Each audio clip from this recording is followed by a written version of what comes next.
नमो नमो विद्यार्थियों, हम पढ़ रहे हैं सांख्य कारिका और सांख्य कारिका में आज हम पढ़ेंगे विद्यार्थियों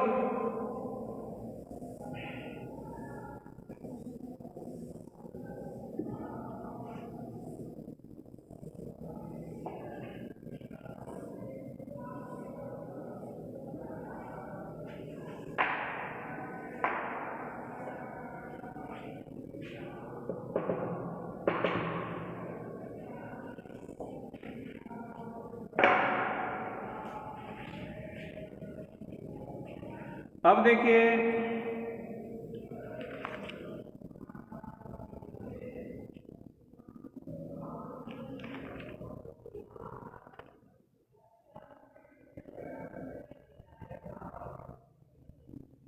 कि तत्र जरा मरण कृतम दुखम। देखिए क्या कहते हैं, तत्र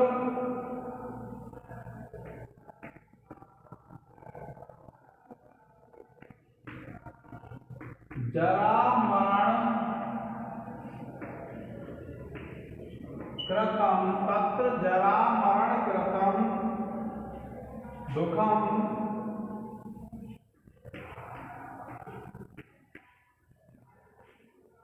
प्राप्नोति चेतनः पुरुषः।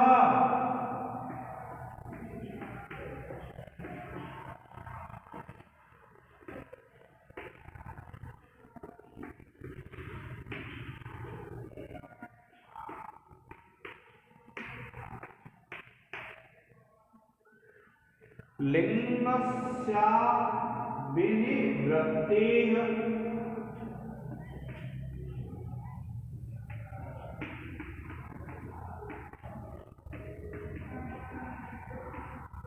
लिंगस्या विनिवृत्तेः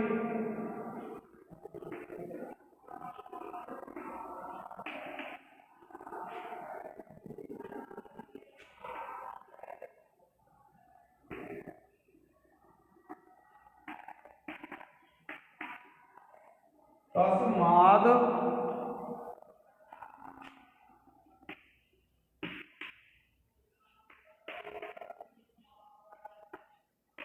दुखम स्वभावेन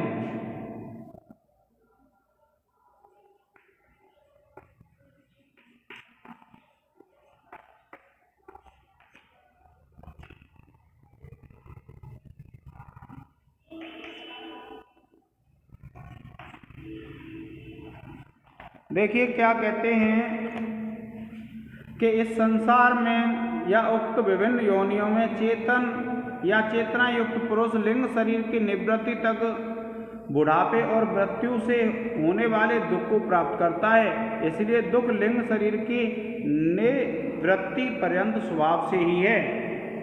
देखिए क्या कहा, तत्र जरा मरण कृतम दुखम, कि वहाँ पर कहाँ पर उस जीवन में जरा और मरण से, वृद्धावस्था और मृत्यु से जो उत्पन्न दुख होता है, प्राप्नोति चेतनः पुरुषः, उसको चेतन पुरुष प्राप्त करता है।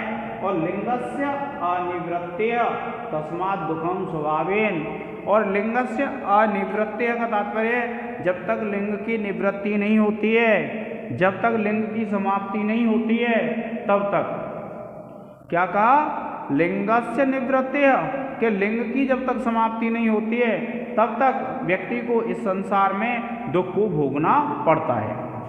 क्योंकि जो लिंग शरीर है 17 अवयवों का, 18 अवयव का मैंने बताया था आपको कि मन बुद्धि अहंकार 5 तन्मात्रा और 10 इंद्रियां, तो इस प्रकार से 18 तत्व हैं लिंग शरीर के। तो उन्होंने क्या बताया, तत्र जरा मरण कृतम दुखम, कि वहाँ पर जरा मरण से उत्पन्न जो दुख होता है उस दुख को प्राप्नोति चेतनः पुरुषः, कि जो चेतन पुरुष होता है वह उसको प्राप्त करता है। और लिंगस्य अविनिवृत्ते, और जब तक लिंग की निवृत्ति नहीं होती है तस्मात् दुखम स्वभावेन, और इस कारण से दुख की स्वाभाविक रूप से प्राप्ति होती है। यानी जब तक लिंग की निवृत्ति नहीं होगी तब तक व्यक्ति को दुख प्राप्त होता रहता है, उसे सुख की अनुभूति नहीं होती है। क्यों? क्योंकि जरा मरण से जो उत्पन्न दुख है वह पुरुष को प्राप्त होता है, और उस दुख की निवृत्ति कब होती है? जब व्यक्ति का लिंग शरीर समाप्त हो जाता है।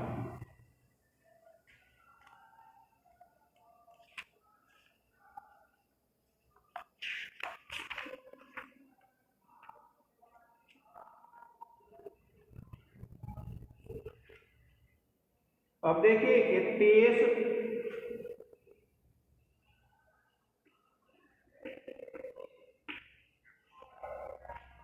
प्रकृतिकृतो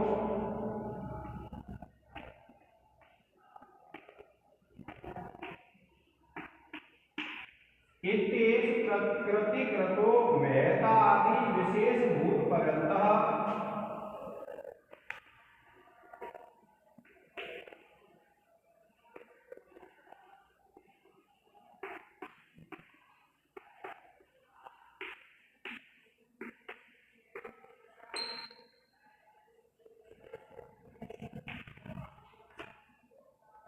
इत्तेष प्रकृतिकृतो महतादि विशेष भूत पर्यंतः प्रतिपुरुष विमोक्षार्थम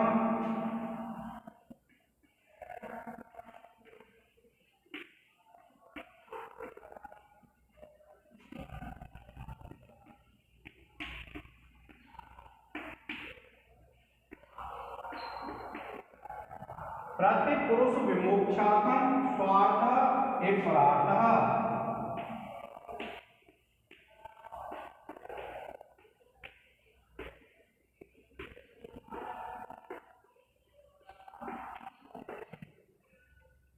आरंभः।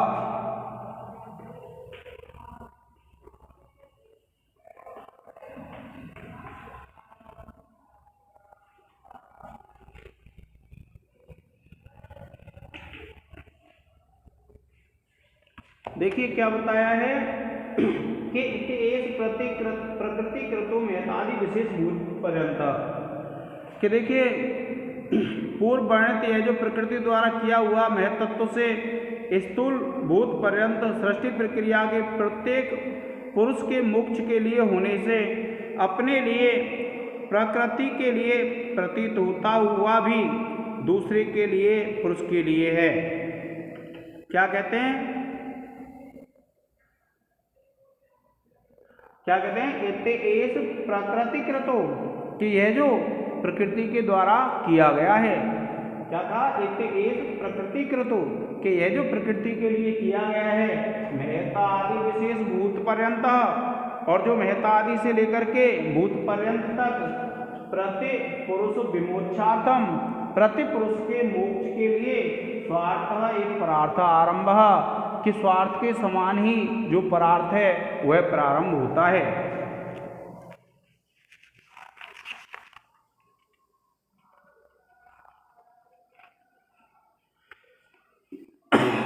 अब देखिए वत्स विवृद्धि निमित्तम,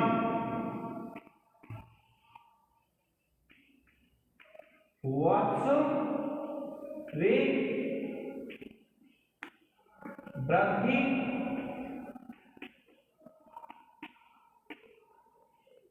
निमित्तम क्षीरस्य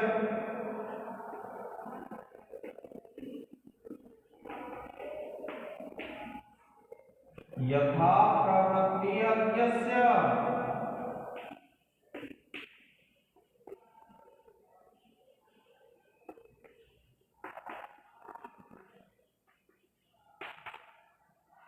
क्या कहते हैं? वत्स विवृद्धि निमित्तम क्षीरस्य यथा प्रवृत्ति अज्ञस्य पुरुष विमोक्षम निमित्तम।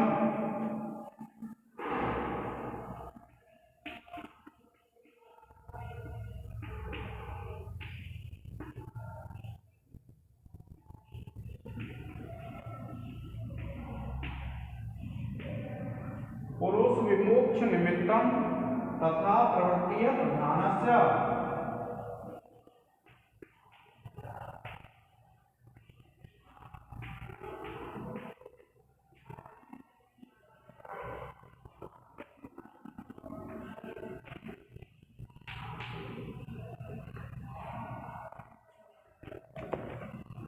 देखिए क्या कहते हैं कि वत्स, वत्स कहते हैं बछड़े को।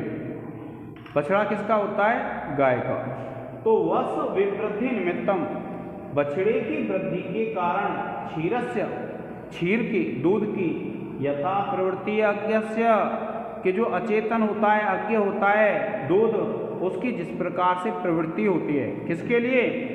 जो गाय का दूध बहता है या दुहता है या गाय से दूध निकलता है, वो किसके लिए होता है? बच्चे की वृद्धि के लिए। तो क्या कहा? वत्स विवृद्धि निमित्तम, बच्चे की वृद्धि के निमित्त, क्षीरस्य यथा प्रवृत्ति अज्ञस्य, के क्षीर की जिस प्रकार से प्रवृत्ति होती है, क्षीर कहते हैं दूध को, तो दूध जिस प्रकार से निकलता है, अज्ञस्य जो अचेतन है, पुरुष विमोक्ष निमित्तम, पुरुष के मोक्ष के निमित्त, तथा प्रवृत्ति प्रधानस्य, उसी प्रकार से प्रधान की प्रवृत्ति होती है। जिस प्रकार से अचेतन दूध बछड़े की वृद्धि के लिए निकलता है, उसी प्रकार से जो प्रकृति है, उस प्रकृति के निमित्त ही प्रकृति की प्रवृत्ति उस पुरुष को मोक्ष दिलाने के लिए होती है।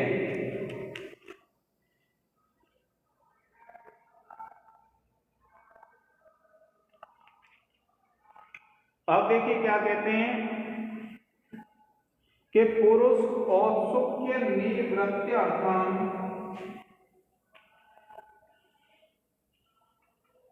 क्या कहते हैं? औत्सुक्य निवृत्त्यर्थम,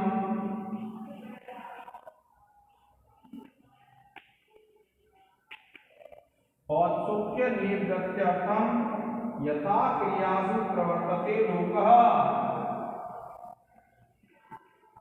यथा क्रियासु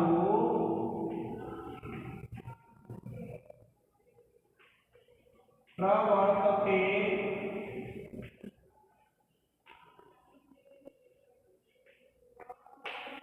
लोकः। क्या कहा? औत्सुक्य निवृत्त्यर्थम यथा क्रियासु प्रवर्तते लोकः, पुरुषस्य विमोक्षार्थम,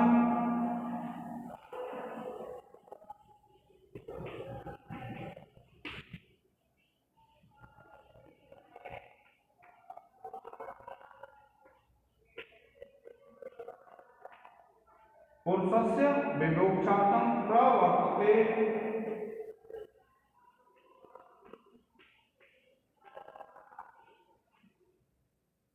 तद्वद अव्यक्तम।